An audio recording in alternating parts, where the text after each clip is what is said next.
ಇದನ್ನೇ ಜಾಣ ಅನ್ನೋದು ಸೈಡಲ್ಲಿ ಇದ್ರೆ ಒಳ್ಳೆಯದು ಅಡ್ಡ ಸಿಗಂಗಿಲ್ಲ ರಾಮಾಚಾರಿ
ನೀ ಹೇಳಿದ ವೇದಾಂತವು ಕೊಂದು ತಿನ್ನಬೇಡ, ನೀ ಸಾರಿದ ಶ್ರೀಮಂತವು ಹರಿಯ ಮರೆಯಬೇಡ.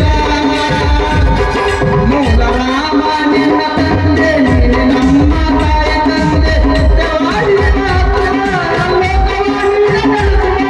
ರಾಮನಾಥ ಹನುಮನ ಶಕ್ತಿ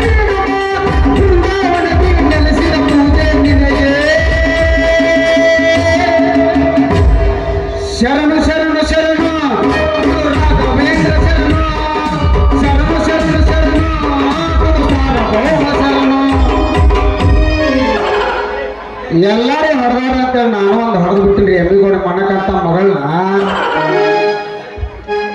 ಅದಕ್ಕೊಂದು ಗಂಡ ನೋಡಿ ಕೆಲಸ ಮದುವೆ ಮಾಡ್ಬೇಕಂತೀನಿ ಏನ್ ಮಾಡುದು ಯಾರು ಸಿಗೋಲ್ರಿ ನಮ್ಮ ಹಣೆವರೆಗೆ ಎಲ್ಲಿಂದ ಹೋಗ್ತೈತಿ ಎಲ್ಲಿ ಹೇಳ್ಕೊಂಡು ಹೋಗನ್ರಿ ಮುಂದ ಏನಾರ ಮಾಡಕ್ ಬರ್ಬೇಕ ಈಗ ಇರೋತ್ತೋರಿ ನಾವು ಹಂಗೆ ಚಿಂತೆ ಮಾಡ್ಕೋದಲ್ಲ ಅರ್ಧ ಮುರ್ಧ ವಯಸ್ಸಾಗೈತಿ ಹೋಗೋಣ ಹೆಂಗ್ ಆಕತಿ ಎಲ್ಲ ಬಸಪ್ಪ ಜನ ಕುಡಿಸ್ಕೊಡ್ತಾನ್ರಿ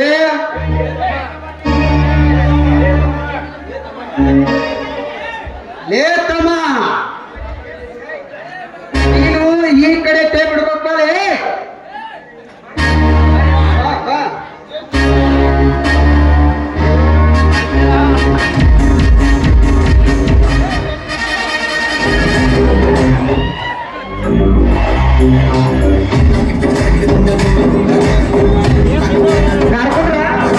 ಬಾಳ ಗೊತ್ತನ್ರಿ ಟೇಪ ತಮ್ಮ ಹಂಗಲ್ಲ ಯಾಕಂದ್ರ ಪುಟ್ಟಪ್ಪನ ಮಗಳ ಬರ್ಕಾರ ಕಸಿ ಮಾಡೈತ ಟೇಪ್ ಮಗನ ಟೇಪ ಯಾಕಲೇ ತಮ್ಮ ಅದು ಹೆಂಗೈತ್ ಮೈಯಾಗ ತಮ್ಮ ಗಾಡಿ ಗಿರಿ ಸರ್ಸಿದ ಅರ್ಬಿ ತಗೊಂಡ ಟೇಪ್ ಮಾಡ್ಸಿದ ಹಂಗಾದಲೇ ತಮ್ಮ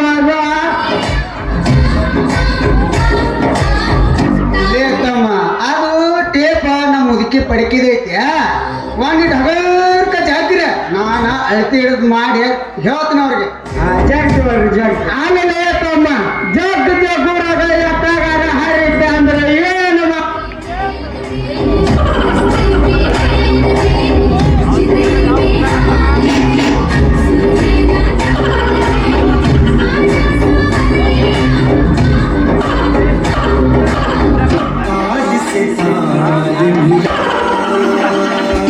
ಆ 86 ಮೀಟರ್ ಐತ್ರಿ ಇಂಜಿನಿಯರ್ ಸಾಹೇಬ್ರ ಬರ್ಕೋರಿ ಇದನ್ನ ರೀ ಯಾರು ನೀವು ನಮ್ಮ ಹೊಲದಲ್ಲಿ ಟೇಪ್ ಹಿಡಿದು ಅಳತೆ ಮಾಡುತ್ತಿರುವುದಿಲ್ಲ ಯಾರು ನೀವು ನಿಧಾನ ಶಿವಣ್ಣ ನಿಧಾನ ಹೊಲ ಏನೋ ನಿಂದ ಇರ್ಬೋದು ಆದ್ರೆ ಈ ಅಳತಿ ಮಾಡೋ ಟೇಪ್ ನಮ್ದೈತು ಶಿವಣ್ಣ ಅಂದರೆ ನಿಮ್ಮ ಮಾತಿನ ಅರ್ಥ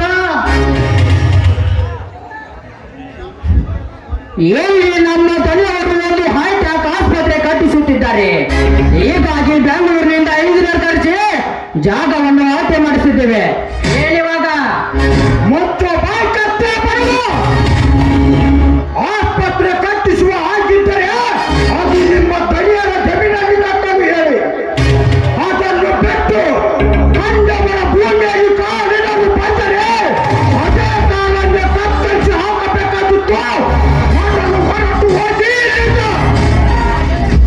ಏ ಶಿವಣ್ಣ ಬಾಯಿ ಬಿಗಿ ಹಿಡಿದು ಮಾತನಾಡು ಸ್ವಲ್ಪ ತಡ್ಕೊರ್ಲಿ ತಮ್ಮ ಯಾಕೆ ಅವಸರ ಮಾಡಕ್ ಕೂತೀನಿ ನಾ ಎಲ್ಲ ತಿಳಿಸಿರ್ತೀನಿ ನೋಡ್ ಶಿವಣ್ಣ ಆಸ್ಪತ್ರೆ ಕಟ್ಸೋ ಜಾಗ ನೋಡ್ ಶಿವಣ್ಣ ಆಸ್ಪತ್ರೆ ಕಟ್ಸೋ ಜಾಗ ನಿಮ್ ಜಮೀನ್ದಾಗ ಲೋಕ್ ತಂದೆ ನಮ್ಮ ದನಿಯಾರ ಜಮೀನ್ದಾಗ ಏನೋ ನಮ್ಮ ಇಂಜಿನಿಯರ್ ಸಾಹೇಬ್ರ ಅಳತಿ ಮಾಡಿ ನೋಡಿದಾಗ ಗೊತ್ತೈತಿ ಅರ್ಧ ಹೊಲ ನಿಂದ್ರದಾಗ ಅಂತೇಳಿ ನೀನ್ ಹಂಗ ಕೊಡಾಕ್ ಹೋಗ್ಬೇಡ ಶಿವಣ್ಣ ತಕ್ಕಂಗ ದುಡ್ಡು ಕೊಡ್ತೀವಿ ದುಡ್ಡು ಅಂದ್ರೆ ಕೊಡ್ತಕ್ಕತ್ತಿಲ್ಲ ರೊಕ್ಕ ಕೊಡ್ತೀವಿ ಮಾಡ್ಕೊಡ್ರಿ ದುಡ್ಡು ಕೊಡ್ತೀನಿ ಅಂತ ಬಾರಿಗೆ ಬಂದ ಹಾಗೆ ಮಾತಾಡ್ತಾ ಇದ್ರಲ್ಲ ನೀವು ನಮ್ಗೆ ದುಡ್ಡು ಕೊಡುತ್ತೇನೆ ಅಂದ ಮಾತ್ರಕ್ಕೆ ಬಂಗಾರದಂತ ಹೊಲವನ್ನು ನಿಮ್ಗೆ ಕೊಡುವುದಕ್ಕೆ ನಾವೇನೋ ಹುಚ್ಚರಲ್ಲ ಕಾರ್ಕೊಂಡ್ರೆ ಹುಚ್ಚರಲ್ಲ ನೋಡ ಕಾರ್ಕೊಂಡ್ರು ತಿಳಿಯದೋ ತಿಳಿಯಲಾರ್ದೋ ಈ ರೀತಿ ನಮ್ಮನ್ನು ಬಂದು ಕೇಳಿದ್ರ ನಿಜ ಆದ್ರೆ ಕಾರ್ಕುಣ ನಾನು ಗಂಡ ಮಾತು ಅಂದ್ರೆ ಬೀಜ ಮಾತು ಹೇಳ್ತೀನಿ ಚೆನ್ನಾಗಿ ನೆನಪಿಟ್ಕೋ ಅದೇನು ಅಂದ್ರ ಈಗ ನೀನು ನಮ್ಮ ಹೊಲ ಕೊಡು ಅಂತ ಕೇಳಕ್ ಬಂದಿಯಲ್ಲ ದುಡ್ಡು ಅಂತ ಸಾಯ್ತಾ ಇರೋ ಆ ನನ್ನ ಗೌಡನಿಗೆ ಹೋಗಿ ಹೇಳು ಇರುವ ಆಸ್ತಿಯನ್ನು ನನ್ನ ಗಂಡನಿಗೆ ಕೊಡು ಅಂತ ಆ ನಿನ್ನ ಗೌಡನ ಆಸ್ತಿಯನ್ನು ನನ್ನ ಗಂಡನೇ ಖರೀದಿ ಮಾಡ್ತಾನೆ ಆ ನಂತರ ನಿನ್ನ ಗೌಡನಿಗೆ ಹೋಗಿ ಹೇಳು ಸಾಯಂಕಾಲ ನಮ್ಮ ಮನೆಗೆ ಬಂದು ದೊಡ್ಡ ಎಣ್ಣಿಸಿಕೋ ಅಂತ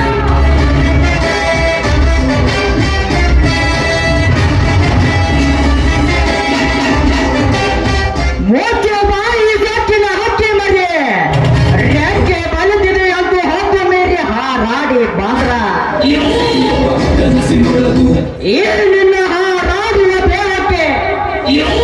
ಈಗ ನಂತರಯ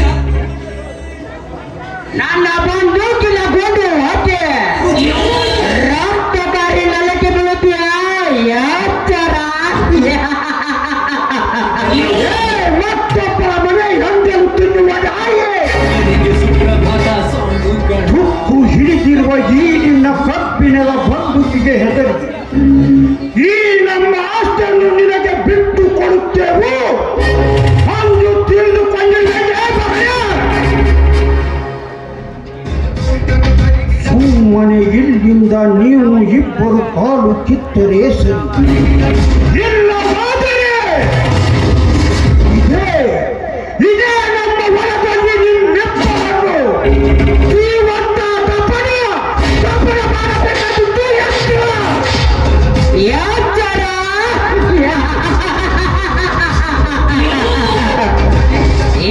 ಶಿವಣ್ಣ ಹಾಲು ಕಿತ್ತು ಹಾಲಿನಂತೆ ಯಾಕೆ ಈ ರೀತಿ ಬಸ್ಕೊಡುತ್ತಿರುವೆ? ಸೋಮನೆ ನನ್ನ ಮಾತಿಗೆ ಬೆಲೆ ಕೊಟ್ಟು ಈ ನಿಮ್ಮ ಜಮೀನನ್ನು ಕೊಡುವುದಕ್ಕೆ ಒಪ್ಪಿಕೋ, ಇಲ್ಲದಿದ್ರ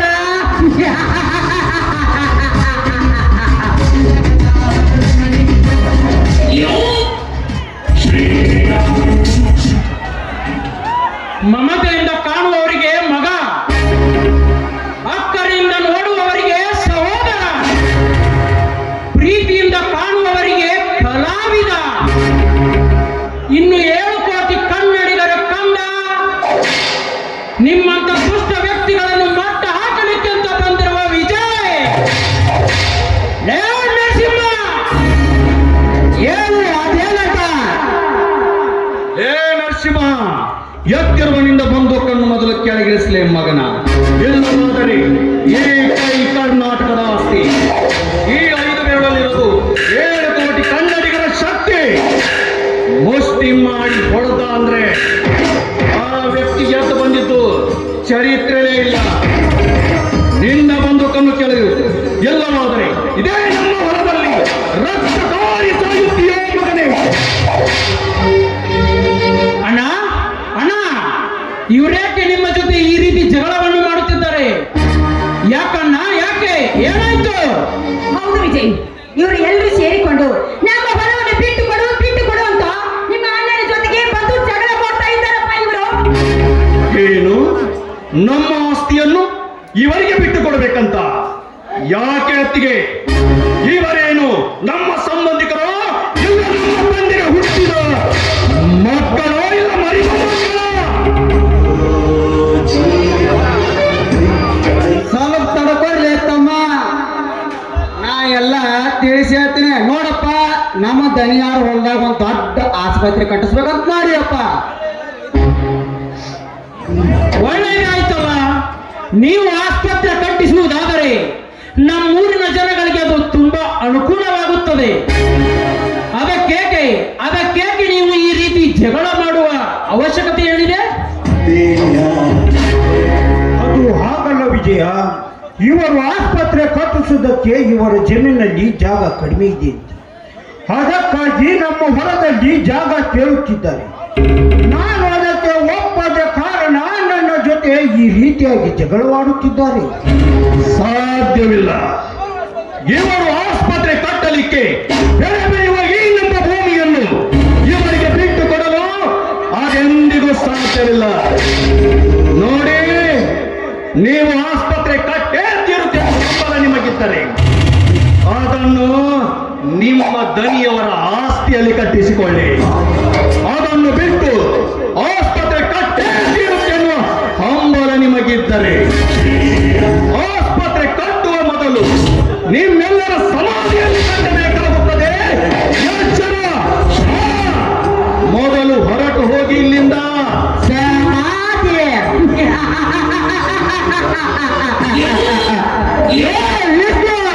ನಿಮ್ಮ ಎಷ್ಟೋ ನದಿಗಳನ್ನು ಜೀವಂತವಾಗಿ ಹೋಗಿದ್ದು ಆಕೆ.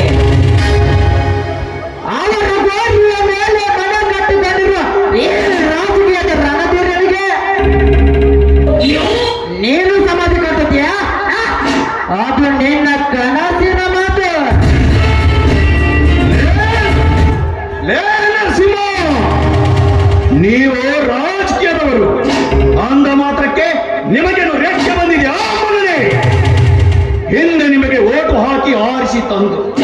ಮಂತ್ರಿಗಿರಿಗಳನ್ನು ಹಚ್ಚುತ್ತೆ ನಮ್ಮಂತ ಅನ್ನದಾತರು ಎಂಬುದನ್ನು ನೆನಪಿನಲ್ಲಿಟ್ಟುಕೋ. ಅದೇ ರೀತಿ ಓಟು ಹಾಕಿದ ಜನರಿಗೆ ಒಳ್ಳೆಯದನ್ನು ಮಾಡುವುದನ್ನು ಬಿಟ್ಟು ಈ ರೀತಿ ಕಂಡವರ ಆಸ್ತಿಯಲ್ಲಿ ಕೈ ಹಾಕಲು ಬಂದರೆ ಹಾರಾಡುತ್ತಿರುವುದೇ ನಿಮ್ಮ ರೆಕ್ಕೆಗಳನ್ನು ಕತ್ತರಿಸಿ ಹಾಕಿ ಹೊರಬರುತ್ತಿರುವುದೇ ರಕ್ತದಿಂದಲೇ ನಿಮ್ಮೆಲ್ಲ ಚರಿತ್ರೆಯನ್ನು ಬರೆಯಬೇಕಾಗುತ್ತದೆ ಮಗನೇ. ಮೊದಲು ಹೊರಟು ಹೋಗಲಿಲ್ಲ. ನೋಡಿ, ಒಬ್ಬ ಆಸ್ತಿಯನ್ನು ಕೊಡಬೇಕೆಂದು ತನ್ನ ಸ್ವ ಇಚ್ಛೆಯಿಂದ ಹೇಳಿದರೆ ಮಾತ್ರ ಅದನ್ನು ಖರೀದಿ ಮಾಡುವ ಹಕ್ಕು ನಿಮಗಿರುತ್ತದೆ. ಅದನ್ನು ಬಿಟ್ಟು ನೀವು ಬಲವಂತವಾಗಿ ನಮ್ಮ ಆಸ್ತಿಯನ್ನು ಕಿತ್ತುಕೊಳ್ಳಲು ಬಂದಿದ್ದೆ ಆದರೆ ಕಾನೂನಿನ ಪ್ರಕಾರ ಪೊಲೀಸರಿಗೆ ಕಂಪ್ಲೇಂಟ್ ಕೊಟ್ಟು ಒಂದು ಒಳಗೆ ಹಾಕಿಸಬೇಕಾಗುತ್ತದೆ. ನೆನಪಿರಲಿ. ಸ್ವಲ್ಪ ತಡ್ಕೊರ್ಲಿ ತಮ್ಮ, ಯಾಕೆ ಅವಸರ ಮಾಡಕ್ ಕುಂತಿ? ನೋಡ್ ಸಂಕ್ರಣ್ಣ, ಇವ್ರದು ಹುಡುಗರು ಬುದ್ಧಿ ಬಾಯಿ ಬಂದಿದ್ದ ಮಾತಾಡ್ತಾವ. ನೀ ಮನಿ ಹಿರಿಯ ಹಾಗೆ ಒಂದಿಟ್ಟ ಕುಂದ್ರಿಸ್ತಾಸ್ ಹೆಂಗ್ ಅಕ್ಕತಿ ಹಂಗ್ ಮುಂದ್ ಮಾಡೋಣ ಸಂಕ್ರಣ್ಣ. ನಾ ಹಚ್ಚಾಕ ರೆಡಿ ಅದಿನ ಮ್ಯಾಗ ಹಚ್ಚಿ ಒಗದ ಬಿಡುತ್ತಾನೆ. ನೀ ಯಾಕಂತಿ ಹಂಗಪ್ಪ ಕಾರ್ಕೊಂಡ್ರೆ ನೀವು ಹೇಗೆ ಇವರಿಗೆ ಇಷ್ಟೊಂದು ತಿಳಿಸಿ ಹೇಳುತ್ತಿರುವಿರಿ? ನಮ್ಮ ದನಿಯವರ ಬಗ್ಗೆ ಇವರಿಗಿನ್ನೂ ಅಷ್ಟೊಂದು ತಿಳಿದಿಲ್ಲವೆಂದ ಕಾಣುತ್ತದೆ. ಮುಂದೆ ಇವರಿಗೆ ಅರ್ಥ ಆಗುತ್ತದೆ. ನಡೆಯಲಿ, ಹೋಗೋಣ.